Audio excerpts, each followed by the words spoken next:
اعوذ باللہ من الشیطان الرجیم بسم اللہ الرحمن الرحیم نساؤکم حرث لکم، تمہاری بیویاں تمہاری کھیتیاں ہیں۔ کیا خوبصورت انداز ہے، پردے کے اندر گفتگو کر کے ایک سینسٹیو ٹاپک کو بڑے احسن طریقے سے ایڈریس کیا جا رہا ہے۔ فَأْتُوا حَرْثَكُمْ أَنَّا شِئْتُمْ، تو اپنی کھیتیوں میں آؤ جس طرح سے بھی تم چاہو۔ اس کانٹیکسٹ میں بخاری و مسلم میں حدیث ہے کہ یہودیوں کے ہاں یہ ایک متھ پائی جاتی تھی کہ اگر کوئی شخص اپنی وائف کے ساتھ ازدواجی تعلق اس اعتبار سے قائم کرے کہ وہ اس کی وائف جو ہے وہ اب ظاہر ہے کہ میں کنٹرول فاز میں ہی گفتگو کروں گا، میں نے سیکس کے ریلیٹڈ مسئلہ نمبر 155 ڈیٹیل کے ساتھ ریکارڈ کروا دیا ہے، بار بار ان ٹاپکس کو اس طریقے سے ایڈریس کرنے کی ضرورت نہیں ہے کہ وہ میاں بیوی کا تعلق تو اسی طریقے سے قائم ہو جو اللہ تعالیٰ نے اجازت دی ہے جس جگہ سے تعلق قائم کرنا ہے، لیکن اس کے لیے اگر وہ خاوند جو ہے وہ اپنی بیوی کے ساتھ تعلق پیچھے کی طرف سے قائم کرے، لیکن تعلق اسی جگہ پر قائم کرے جہاں پر قائم کرنے کا اللہ نے حکم دیا ہے، کیونکہ کھیتی جب بات کی گئی ہے تو بیج بونے کی جگہ وہیں پر ہے کہ وہاں پر اگر بیج بویا جائے گا تو اولاد پیدا ہوگی۔ تو یہودیوں کے ہاں یہ تھا کہ اگر سامنے سے تعلق قائم کیا جائے تو اولاد ٹھیک پیدا ہوتی ہے، اور اگر دوسری طرف سے تعلق قائم کیا جائے لیکن کیا سامنے والی ہی جگہ پر کیا جائے تو اولاد جو ہے وہ بھینگی پیدا ہوتی ہے۔ تو اس متھ کو توڑا گیا کہ ایسی کوئی بات نہیں ہے، تمہاری بیویاں تمہاری کھیتیاں ہیں، تو کھیتی میں جو بونے کی جگہ ہے وہاں پر چاہے آگے سے آؤ چاہے پیچھے سے۔ اس سے مراد یہ نہیں ہے کہ وہ غیر فطری تعلق قائم کیا جائے، جو مرد کا مرد کے ساتھ تعلق قائم کرنے کو عموماً ہم قوم لوط کا عمل کہتے ہیں یا عمل لواطت بھی کہہ دیتے ہیں بعض لوگ، تو وہ نہ بیوی کے ساتھ جائز ہے نہ کسی اور کے ساتھ۔ وہ تو جامع ترمذی میں حدیث ہے کہ ایسے مرد کے اوپر لعنت ہے جو اپنی بیوی کے ساتھ بھی ایسا تعلق قائم کرے، اور مرد کے ساتھ کرے اس پہ بھی اللہ کی لعنت ہے، باقاعدہ اس کی سزائیں شریعت کے اندر آئی ہیں۔ اس پہ میں الگ سے ایک ریکارڈنگ کروا چکا ہوں، بچوں کے ساتھ زیادتی والا ایشو، اس کے اوپر آپ دیکھ لیں، میں نے ڈیٹیل سے احادیث بیان کی تھی، آج میں اس تفصیل میں نہیں جاؤں گا چونکہ آلریڈی اس طرح کے سینسٹیو ٹاپکس میں کور کر چکا ہوں، لہٰذا بار بار ان ٹاپکس کو انڈر ڈسکشن لایا جائے تو پھر ذرا معاملہ ڈیفرنٹ ہو جاتا ہے۔ اسی طریقے سے جامع ترمذی میں حدیث ہے کہ جو اپنی بیوی کے ساتھ قوم لوط والا عمل کرتا ہے تو وہ نبی علیہ السلام کی شریعت کا ہی انکار کرتا ہے، نعوذ باللہ۔ اس قسم کی کئی ایک وعیدیں ہیں، کئی احادیث میں موجود ہیں۔ اب جو میاں بیوی کا جو تعلق ہے، اس کے بعد اس کا مقصد بیان کیا جا رہا ہے، وہ کیا ہے؟ وَقَدِّمُوا لِأَنفُسِكُمْ، اور اپنے بھلائی کے لیے جو معاملات ہیں ان کو آگے بھیجو، یعنی میاں بیوی کے تعلق قائم ہونے سے اللہ تعالیٰ اولاد دے گا، اور مقصد نکاح کا اولاد کا حصول ہے، اور یہ اللہ تعالیٰ کے حضور تمہارے لیے ظاہر ہے کہ ایک صدقہ جاریہ ہے اگر اولاد نیک کام کرے گی تو۔ اس لیے تو ہمیں دعا سکھائی گئی ہے نا، ربنا ہب لنا من ازواجنا وذریاتنا قرۃ اعین وجعلنا للمتقین اماما، سورۃ الفرقان کے اندر۔ اے اللہ ہماری بیویوں اور ہماری اولاد کے اندر ہماری آنکھوں کی ٹھنڈک بنا اور ہمیں پرہیزگار لوگوں کا امام بنا، یعنی ہماری آنے والی نسلیں بھی دین پر چلیں، ہم ان کے آباء و اجداد کہلائیں، کیونکہ وہ صدقہ جاریہ ہے۔ صحیح مسلم میں حدیث ہے کہ مردے کو 3 عمل کا ثواب ملتا ہے میت کو۔ نمبر 1 صدقہ جاریہ، جو اس نے اپنی زندگی میں ایسا کام کیا کہ اس کے بعد بھی وہ چل رہا ہے، کسی نے کنواں کھدوا دیا تھا، اس کے مرنے کے بعد بھی لوگ اس سے پانی پی رہے ہیں، اسے ثواب ملے گا، تو یہ لاجیکل ہے۔ نمبر 2 علم کی بات، کسی نے کسی کو علم دین سکھایا تھا اور مرنے کے بعد وہ اس علم پر عمل کرتا ہے یا لوگوں کو سکھاتا ہے، یا اپنی زندگی میں کوئی ایسی کنٹریبیوشن اس نے دے دی تھی، جیسے کہ امام بخاری امام مسلم نے کتابیں لکھ کے ہمارے حوالے کی ہیں، اب ان کو فوت ہوئے آلموسٹ 1200 سال ہو چکے ہیں، لیکن ان کے نامہ اعمال میں اس نیکی کا ثواب مل رہا ہے۔ اسی طریقے سے ہماری ویڈیوز ریکارڈ ہو رہی ہیں، اس کا تعلق ہماری زندگی یا موت کے ساتھ نہیں ہے، جب تک یہ چیزیں دیکھی جا رہی ہوں گی وہ نامہ اعمال میں آٹومیٹیکلی ثواب آئے گا، کیونکہ یہ ایفرٹ ہے اس بندے کی، خود اپنی ایفرٹ ہے۔ اور تیسرا فرمایا نیک اولاد جو اس کے لیے دعا کرتی ہے، بلکہ نیک اولاد جو اعمال کرتی ہے اس کا بھی آٹومیٹیکلی ثواب ماں باپ کو ملتا ہے، کیونکہ وہ اس کی انویسٹمنٹ ہوتے ہیں۔ سنن ابن ماجہ میں حدیث ہے کہ ایک شخص کا یعنی اللہ کے حضور وہ پیش ہوتا ہے مرنے کے بعد، تو اس کے درجات بلند کیے جاتے ہیں، تو وہ پوچھتا ہے کہ یہ تو میرا عمل نہیں تھا، تو اللہ تعالیٰ اس سے فرماتا ہے کہ تیرے بیٹے نے تیرے لیے استغفار کیا، اس کی وجہ سے اللہ نے تجھے تیرا یہ مرتبہ بلند کر دیا۔ تو یہ ایک فیض اس حوالے سے پہنچتا ہے، یہ ایک پورا ڈیٹیل ٹاپک ہے، میں نے اس کے اوپر مسئلہ نمبر 74 اصالہ ثواب کے اوپر ریکارڈ کروا دیا ہے، آلموسٹ 2 گھنٹے کا۔ میرے جو 2 گھنٹے یا 3 گھنٹے کی ویڈیوز ہیں، ان میں سے سب سے ٹاپ پہ جو ویڈیو گئی ہے وہ اصالہ ثواب والی ہے، کیونکہ یہ ہر گھر کا مسئلہ ہے۔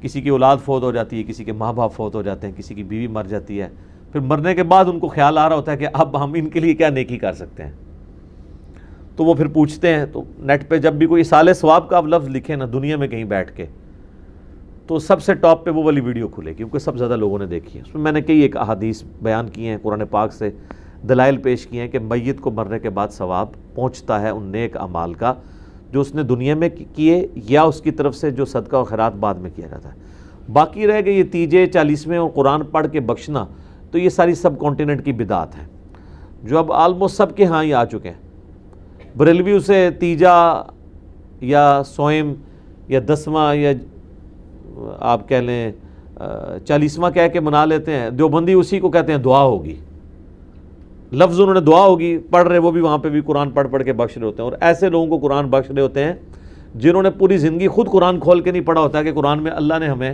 کیا بتایا۔ اب مجھے بتائیں آپ لوگوں کا کیا پوری امت بیٹھ کے ایک ایسے بندے پہ قرآن پڑھتی ہے جس نے اپنی زندگی کے اندر اللہ کو اتنا بھی سیریس نہیں لیا کہ وہ قرآن کھول کے پڑھے کہ اللہ نے میرے لیے کیا حکم نازل کیا ہے؟ تو آپ لوگوں کا قرآن پڑھنا یہ دھونس کے ساتھ مرے ہوئے بندے کو بخشوا سکتا ہے؟ Not at all. ویسے اگر اولاد اس کی قرآن پڑھ رہی ہے، وہ خود بھی جو قرآن پڑھ رہی ہے، نمازیں پڑھ رہی ہیں، اس کا ثواب اس کے ماں باپ کو پہنچ رہا ہے، وہ ایک الگ سے چیز ہے۔ لیکن اللہ کے اوپر کسی کی دھونس نہیں ہے، یہ ذہن میں رکھیے گا۔ ویسے تو ہمیں پڑھایا جاتا ہے جی وہ اللہ تعالیٰ تو چھوٹی سی بات پہ بھی بخش دیتا ہے جی۔ وہ جی ایک بدکار عورت تھی، بخاری مسلم میں آتا ہے، اس نے ایک پیاسے کتے کو اپنے موزے میں پانی پلا دیا تھا کنویں سے نکال کے، اللہ نے اسی پہ اسے بخش دیا۔ اچھا، اب آپ اس حدیث کو بیان کر کے آپ یہ سمجھتے ہیں کہ نبی علیہ السلام نے آپ کو اس سے نعوذ باللہ یہ تعلیم دی ہے کہ جو بدکاری کا اڈا چلا رہا ہے وہ چلاتا رہے، بس کبھی کبھار غریبوں کے اوپر یا کتوں کے اوپر کچھ خرچ کر دیا کرے؟ اگر آپ یہ چیز سکھانا چاہ رہے ہیں تو کتنا خطرناک کھیل کھیل رہے ہیں۔ یہ تو کسی کی جرت بھی نہیں ہوگی، کسی بڑے سے بڑے گنہگار شخص کی بھی جرت نہیں ہوگی کہ وہ رسول اللہ پہ جھوٹ باندھ دے کہ آپ علیہ السلام یہ ترغیب دلا رہے ہیں، کیونکہ پورا قرآن جو ہے وہ اس کے خلاف کھڑا ہے، احادیث اس کے خلاف کھڑی ہیں۔ لا تقربوا الزنا، زنا کے قریب بھی نہیں جانا، کرنے کی تو بات بڑی دور کی ہے۔ یہ نبی علیہ السلام نے صرف اس لیے باتیں بیان کی ہیں تاکہ کوئی شخص اللہ تعالیٰ کی طرف سے آنے والی وعیدوں پہ اس قدر جو ہے پیسمسٹک اپروچ نہ اڈاپٹ کر لے کہ وہ بالکل مایوس ہو جائے۔ جو قرآن میں کہا گیا لا تقنطوا من رحمت اللہ، تو یہ ایک ہی واقعہ ہے نا، یہ تو نہیں ہے کہ ہزاروں واقعات رپورٹ ہوئے ہیں۔ اچھا، اس کے برعکس بھی واقعات موجود ہیں، وہ کوئی کوٹ نہیں کرتا، وہ بھی بخاری اور مسلم دونوں میں ہے کہ ایک بڑی نیک عورت تھی، اس نے ایک بلی کو قید کر دیا، وہ بھوکی پیاسی مر گئی۔ تو نبی صلی اللہ علیہ وآلہ وسلم نے فرمایا اگرچہ وہ نیک عورت تھی لیکن ایک بلی کے ساتھ یہ ظلم کرنے کی وجہ سے وہ جہنم میں ہے۔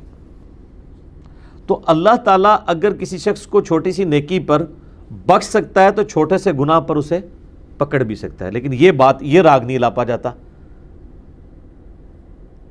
کہ بھئی چھوٹے سے چھوٹے گناہ سے بھی بچو، پکڑ ہو سکتی ہے۔ دوسری طرف اگر آپ یہ بیان کر دیں تو الٹا رزلٹ نکالتے ہیں، وہ کہتے ہیں اسی لیے تو ہم نیکیاں کرتے نہیں ہیں، اللہ کا کیا پتہ ہے وہ چھوٹی سی بات کے اوپر پھر پکڑ لے تو کرنے کی ضرورت ہی نہیں ہے۔ اس معاملے میں دوسری طرف چل پڑتے ہیں۔ تو اس کا علاج پنجابی میں ہے کہ دل بے ایمان تے حجتاں ٹیر، اگر دل میں بے ایمانی اتری ہوئی ہے تو حجت بازی، جعلی دلیلیں، لیم ایکسکیوزز آپ کے پاس بہت ہیں، اور اگر آپ واقعی یہ یقین رکھتے ہیں کہ مر کے اللہ کو منہ دکھانا ہے پھر تو چھوٹے چھوٹے معاملات بھی آپ کے لیے سیریس ہوں گے۔ واتقوا اللہ، اور ڈر جاؤ اللہ سے، واعلموا، اور جان لو، انکم ملاقوہ، کہ بے شک تم نے مرنے کے بعد اس سے ملاقات کرنی ہے. وبشر المؤمنین، اور خوشخبری اے نبی علیہ السلام دے دیجئے اہل ایمان کو. مرنے کے بعد ملاقات ہونی ہے، اور خوشخبری کس کے لیے ہے؟ اہل ایمان کے لیے. بے ایمانوں کے لیے خوشخبری نہیں ہے، ان کے لیے عذاب ہے. تو یہ ہے اصل تلوار جو لٹک رہی ہے کہ تمہیں اپنے رب سے ملنا ہے. اگر رب سے نہ ملنا ہو، accountability of the day of judgement, قیامت کے دن کی جواب دہی نہ ہو، پھر آپ اپنی مرضی کی زندگی گزاریں. دیکھیں، اگر ہمیں موت نہ آئے، ہمیں تکلیف نہ آئے، یہ دو چیزیں نہ ہوں، تو اللہ آپ کی ضرورت ہی نہیں رہتا. اللہ ہماری ضرورت کیوں ہے؟ ہمیں تکلیف آتی ہے جو ہم دور نہیں کر سکتے، اللہ کی طرف رجوع لاتے ہیں، اور ہم نے مر جانا ہے. مرنے کا مطلب یہ ہے کہ جس نے مارا ہے اس نے زندہ کر کے پوچھنا ہے. اگر مجھے موت ہی نہ آئے، میں کسی کو جواب دے ہی نہ ہوں. آج ذرا آپ یہ انالیسس کروا لیں، اللہ کی طرف سے اگر یہ آفر دی جاتی نا کہ بھئی جو نیک اعمال کرے گا اسے جنت ملے گی، اور جو برے اعمال کرے گا اسے جہنم نہیں ملے گی، صرف یہ ہے کہ جنت سے محروم کر دیا جائے گا، تو میں دیکھتا ہوں جناب کتنے لوگ نماز پڑھتے ہیں. یہ اسی طریقے سے جس طرح ہمارے ٹی وی پہ آ کے کہ یہ ایک اینکرز، کہ یہ ایک پولیٹیشنز، اداروں کے لوگ بڑے فخر سے کہہ رہے ہوتے ہیں ہم تو ملک و قوم کی خدمت کر رہے ہیں. ایک دن ان کو کہنا آپ کہ بھائی آندہ سے آپ سے خدمت ہی لیں گے، تنخواہ بند، پلاٹ ملنے بند، تو یہ ساری محب الوطنی جو ہے نا وہ وومٹنگ ہو کے باہر آ جائے گی. کیوں؟ یہ صرف لبادہ اڑا ہوا ہے. چھوٹے چھوٹے پرکس ان سے لے لیے جائیں نا تو یہ کہتے ہیں میں استعفیٰ دے دوں گا. ہم نے تو ان اداروں میں سارا آبزرو کیا نا، پرانی گاڑی دے دی ہے تو میں چھوڑ کے جا رہا ہوں. یہ حالت ہوتی ہے. اور ویسے آپ تقریریں کرائیں تو حب الوطنی کے لیکچر سن لیں، کچھ بھی نہیں. ادھر بھی جو لوگ کہہ رہے ہیں نا، وہ جو نماز نہیں پڑھ رہا ہوتا نا وہ بھی کہہ رہا ہوتا ہے اور جی سیدھے اللہ دی نماز پڑھنی ہے، کوئی مولویوں دی پڑھنی ہے. وہ بھی بڑے فخر سے بتا رہا ہوتا ہے کہ بھئی میں تو اللہ کی نماز پڑھتا ہوں. ٹھیک ہے، اللہ نے ساڑی نمازاں نہیں چاہیے دیا، اللہ دی اتنی وڈی ہستی ہے، بخش دے گا. یہ سارے جو جاہل ہیں وہ اس قسم کے ایکسکیوزز پیش کر رہے ہوتے ہیں کیونکہ انہیں اللہ کا تعارف نہیں ہوتا. اس کا تو مطلب ہے کہ اللہ نے کتابیں ویسے ہی بھیج دی، پیغمبر ویسے ہی بھیج دیے، کچھ بھی نہیں ہونا تھا. تو آج اگر اللہ کی طرف سے یہ اناؤنسمنٹ ہوتی نا قرآن میں کہ جو نیک اعمال کرے اسے جنت، جو نہ کرے اسے جہنم میں نہیں ڈالا جائے گا، صرف جنت سے محروم کیا جائے گا، سارے کہتے ہیں جناب کوئی ضرورت ہی نہیں کرنے دی، اسی لائف کو انجوائے کرو.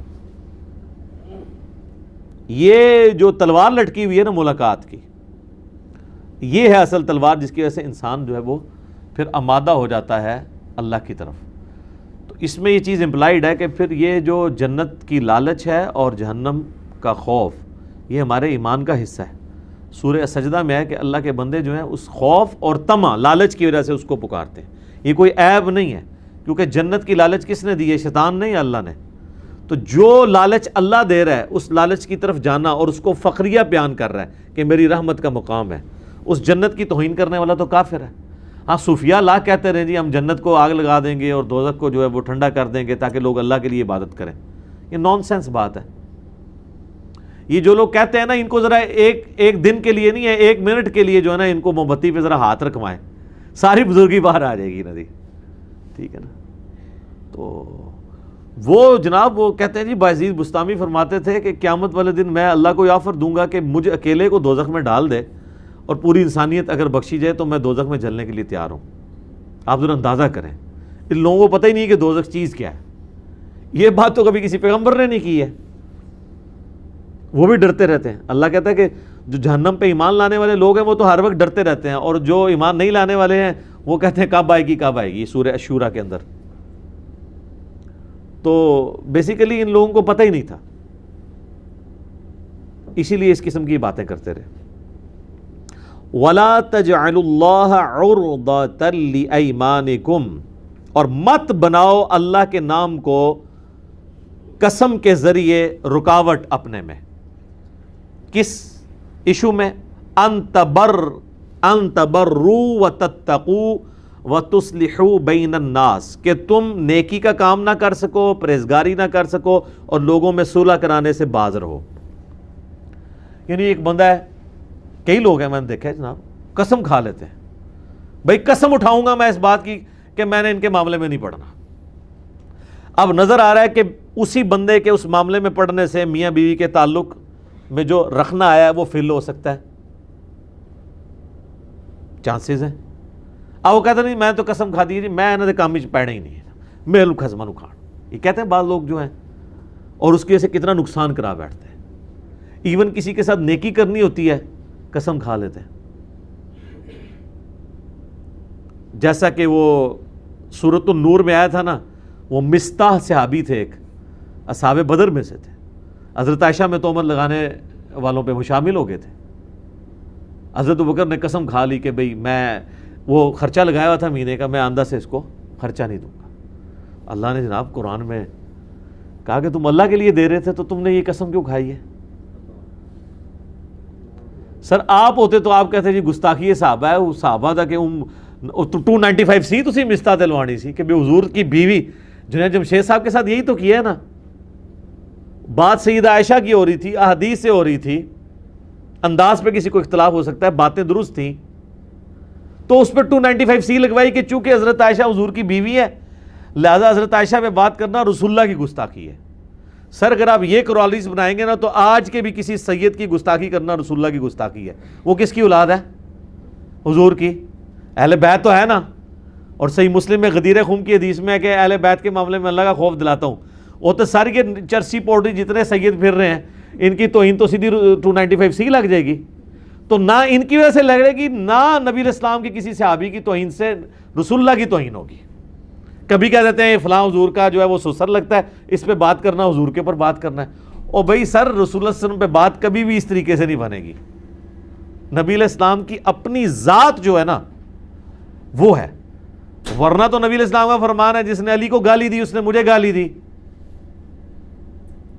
تو کتنے جو ہیں بزرگان دین آپ کے فارغ ہو جائیں گے. رسول اللہ کو گالی دینے والا تو گستاخ ہے نا. لیکن حضرت علی نے بھی کبھی اس کی یہ تعویل نہیں کی ہے کہ مجھے گالی دینا, رسول اللہ کو گالی دینا ہے, لہٰذا جو مجھے گالی دے رہا ہے وہ کافر ہو رہا ہے.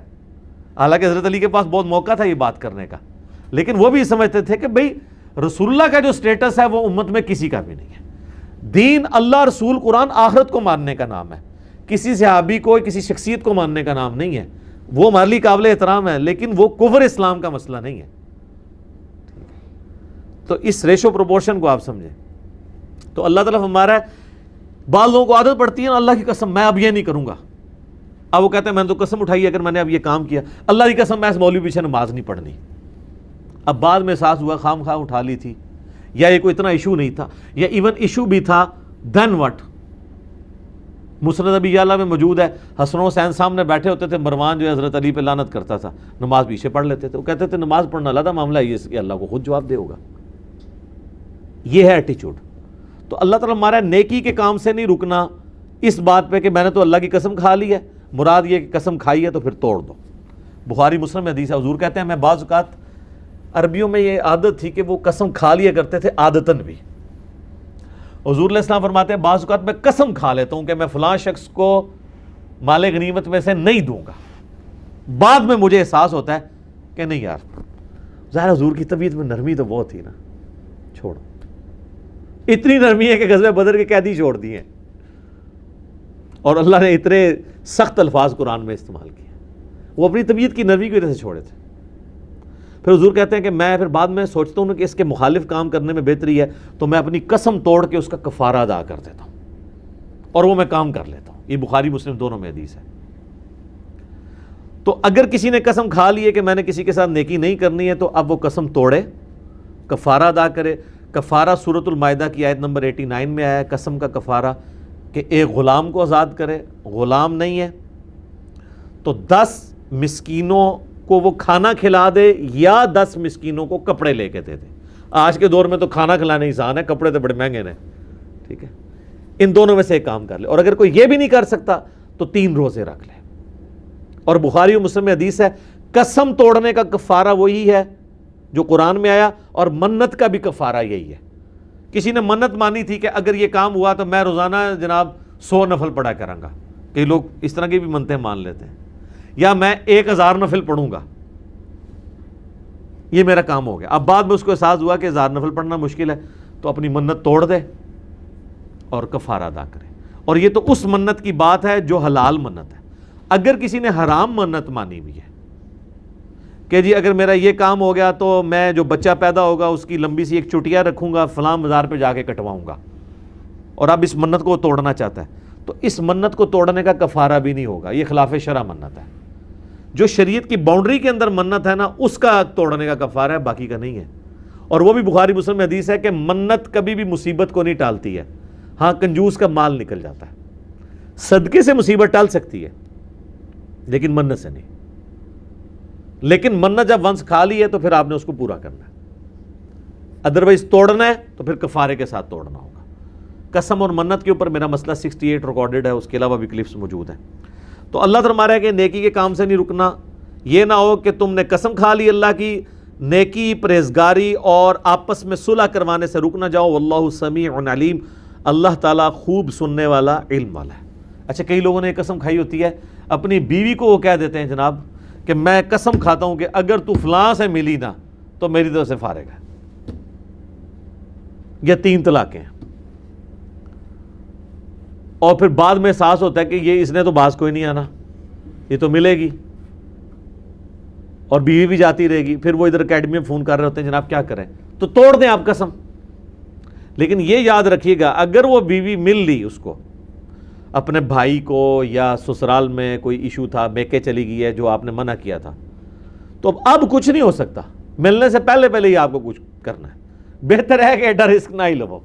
زنانیاں نہیں یہ بات آندیاں, کیونکہ یہ اللہ نے عورتوں کی ایک نیچر بنائی ہے کہ ان کا جو زیادہ ایفیلیشن ہے وہ اپنے بہن بھائیوں اور میکے والوں کے ساتھ ہوتا ہے, اور یہ نیچرل بھی ہے, ہونا بھی چاہیے. اس کی وجہ ہے کہ آپ اس کو نکال دیں گے تو اس نے کدھر جانا ہے, وہ تو آپ کو نکالنے سے رہی, اللہ ماشاء اللہ. تو اس لیے اس نے اپنا تعلق تو پیچھے رکھا ہوتا ہے. اسی کے پیچھے کئی بار بھائیوں کو وہ جائیداد بھی معاف کر دیتی ہیں کہ جی یا بھائی رکھ لیں یا جائیداد رکھ لیں. لعنت ہے ایسے بھائیوں کے اوپر کہ جن کے ساتھ یہ معاملہ ہے کہ ان کو اس کو رکھنے کے لیے جو ہے وہ اللہ کے حکم کو توڑنا پڑتا ہے کہ وراثت کے احکامات کے معاملے میں. ٹھیک ہے, تو اس کے پیچھے یہ ہے کہ وہ انسیکیور فیل کر رہی ہوتی ہے. تو اللہ تعالیٰ ہمارے کوئی بھی کام نیکی سے اللہ کو بیچ میں نہیں ڈالنا. قسم ڈال دی ہے, توڑو. لا یؤاخذکم اللہ باللغو فی ایمانکم, اللہ تعالیٰ تمہاری لو قسموں کے اوپر کبھی تمہاری پکڑ نہیں کرے گا.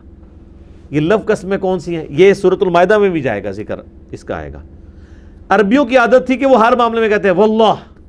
ابھی بھی آپ دیکھیں واللہ تاللہ ان کا تقیہ کلام ہے. یہ لو قسم کہلاتی ہے.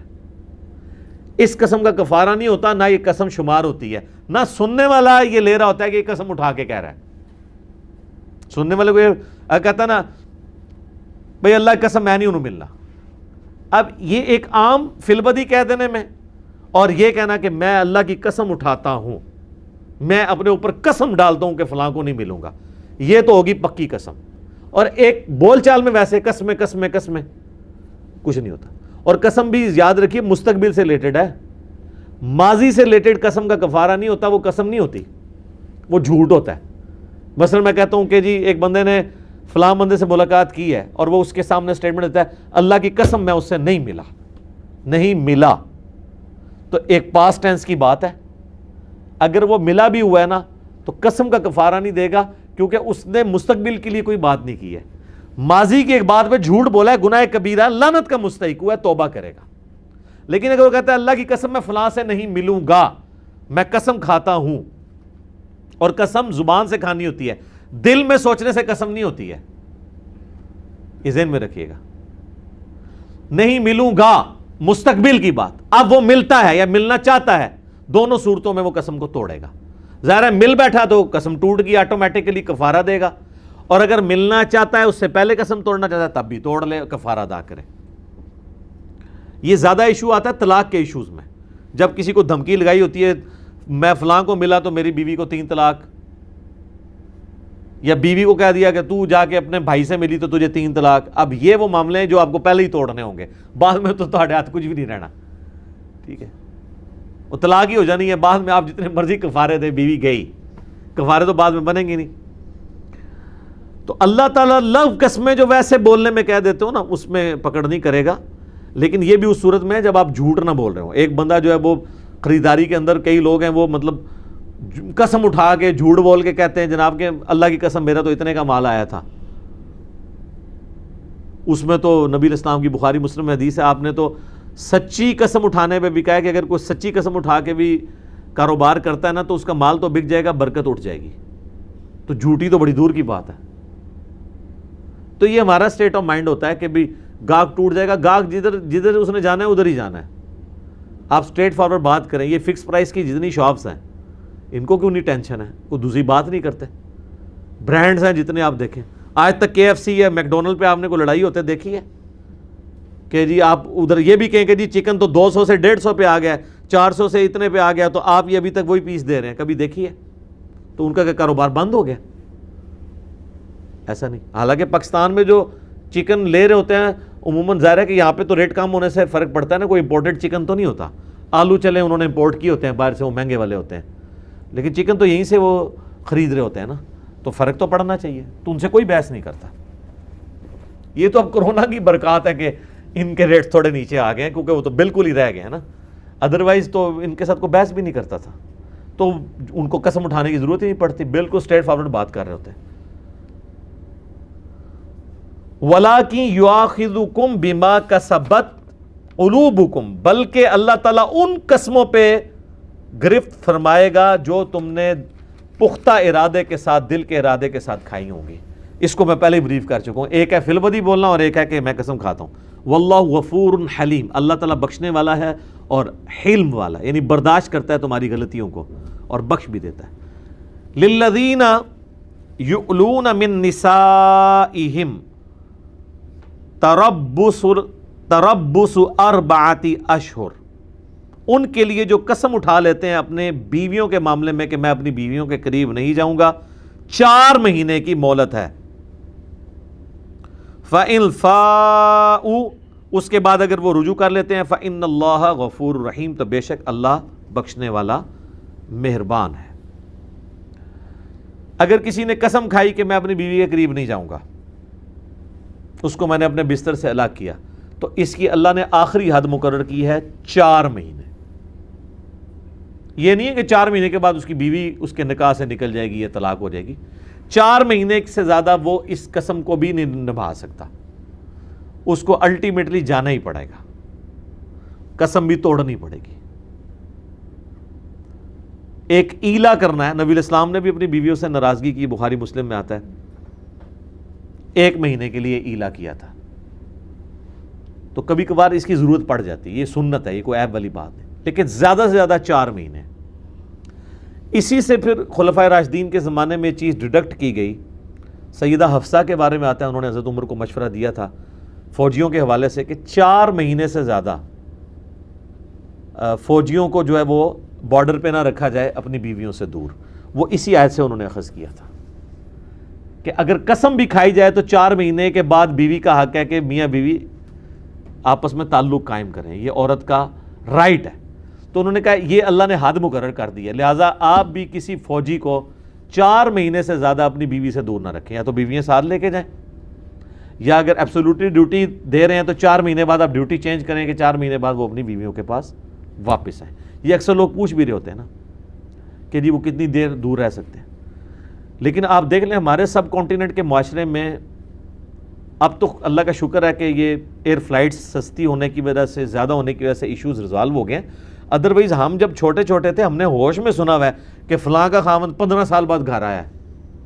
20 سال والے بھی ہوتے تھے, 25 سال والے بھی ہوتے تھے, 8-10 والے تو عام رلے پھرتے سن. پتہ نہیں وہ کس قسم کے مسلمان تھے, ان کی بیویاں کس قسم کی تھیں. اور اب اس سے نکاح نہیں ٹوٹتا کوئی, لیکن یہ برائی کا دروازہ کھولتا ہے. اور اکثر آپ دیکھتے ہیں نا کہ 28-30 سال کے بعد طلاق ہو گئی ہے, بچے بھی شادی شدہ ہیں, طلاق ہو گئی ہے, اس کے پیچھے آپ ڈیپ ڈگ کریں گے اکثر یہی والی ریزن نکل آتی ہے. کوئی افیئر چل رہا ہوتا ہے یا کوئی ایسا معاملہ ہوتا ہے, اور اس میں قصوروار یہ مرد ہی ہوتے ہیں جو اپنی بیویوں کو ساتھ نہیں لے کے جاتے. اگر دوسرے شہر میں جاب کر رہے ہیں, ویکنڈ پہ نہیں آ سکتے, فورٹ نائٹ آ جائیں, مہینے میں آ جائیں, 2 مہینے بعد آ جائیں, 3 مہینے بعد آ جائیں, لیکن 4 مہینے میں ایک دفعہ آنا ہے. یہ اللہ کا حکم ہے. ایون قسم بھی کھا لیے تب بھی قسم توڑنی ہے, 4 مہینے کے بعد آنا ہے. 4 مہینے گزر گئے تو یہ نہیں ہوگا کہ طلاق ہو جائے گی، قسم توڑنی پڑے گی، ٹوٹ گئی آٹومیٹکلی، اس کا کفارہ ادا کرنا پڑے گا۔ اب یہ اللہ تعالیٰ کا حکم ہے۔ اب یہ جو لوگ اپنی بیویوں سے، میں نے دیکھا جو یہ کوئی زیادہ عمر میں پہنچ جاتے ہیں نا میاں بیوی، وہ تو 4 5 مہینے کیا سال بھی بات نہیں کرتے ہیں۔ اکثر یہ ہوتا ہے کہ ایک بیوی جو ہے وہ ایک بیٹے کے پاس ہے تو خاوند دوسرے بیٹے کے پاس رہ رہا ہے، تو اتنی پکی ان کی ناراضگیاں چل رہی ہوتی ہیں۔ اچھا، یہ سب کی سب چیزیں دین سے دوری کی وجہ سے۔ جسے خوف خدا ہے وہ اس طرح کی حرکتیں کر سکتا ہے کہ چھوٹی چھوٹی بات لے کے بیٹھ جائے، ٹھیک ہے۔ ویسے کہتے ہیں جناب مرد تو وہ ہوتا ہے جو برداشت کرے۔ آپ نبی علیہ السلام کی آئلی زندگی پڑھ کے دیکھیں، آپ علیہ السلام کو اپنی بیویوں کی طرف سے کتنا ٹف ٹائم ملا ہے، حتیٰ کہ وہ حدیثوں پہ نہیں اللہ نے رہنے دیا۔ سورۃ العذاب آپ پڑھ نہیں سکتے، کانوں سے دھواں نکلتا ہے۔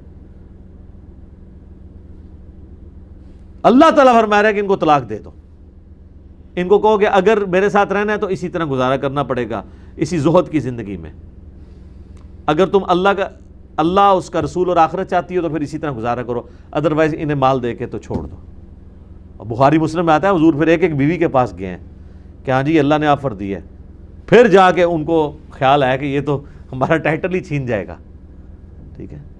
تو یہ ایک اسی چیز کو وہ جنید جمشید صاحب ڈسکس کر رہے تھے نا کہ بیویوں کے ساتھ ٹالرنس کرنی چاہیے، بیوی تو پیغمبر کی بھی ہوتی ہے، تو یہ معاملہ تو وہ غلط باتیں تو کوئی نہیں کی ہیں۔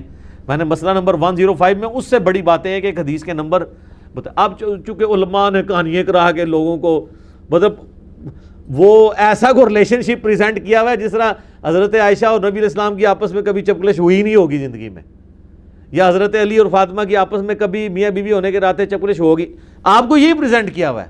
وہ بھی انسان ہے، کیوں نہیں ہوئی ہوگی؟